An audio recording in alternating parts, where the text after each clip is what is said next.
It's been 16 days since I took this case.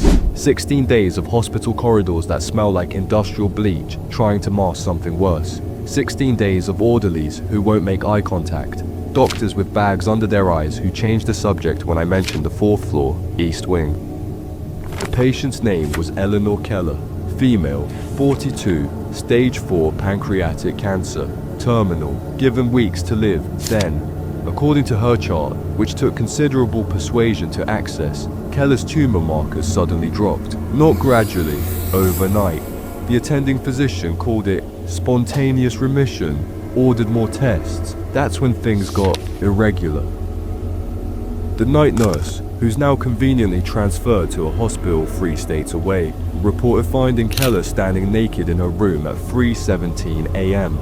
Standing when she hadn't been able to walk for weeks, not responding to her name, just staring at the wall.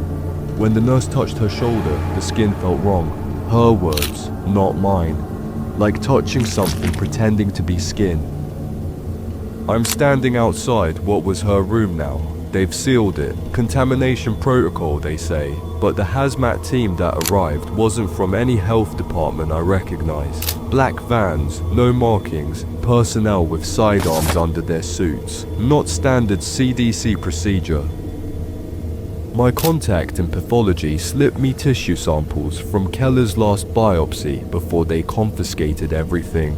Said he'd never seen anything like it. The cancer cells weren't just multiplying, they were reorganizing, forming structures that resembled nerve ganglia, primitive communication networks. The pathologist said, and I quote, "It looked like the cancer was building something."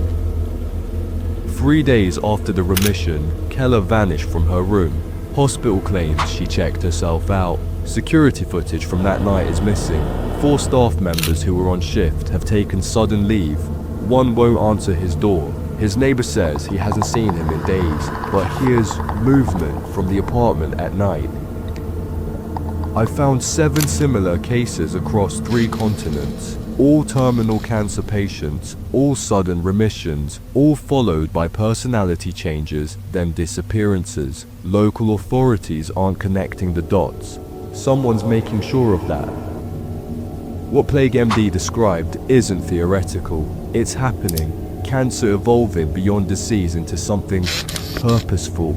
The hospital administrator I spoke to yesterday had the same rehearsed answer as the others.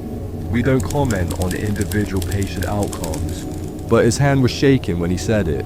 He's seen something. One last thing.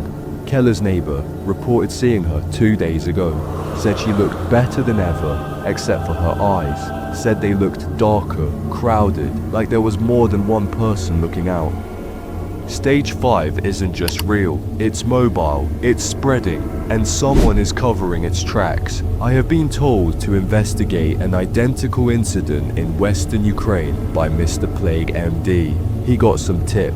If you want to watch the detailed explanation done by Mr.PlagueMD, watch this video, where he dissect the tumor sample and tell you everything wrong with it. If you want to hear the real-life account of the Western Ukraine incident, watch this to hear the unspeakable horror experienced by real human beings. But anyway, see you next time with explanation of my findings in Ukraine.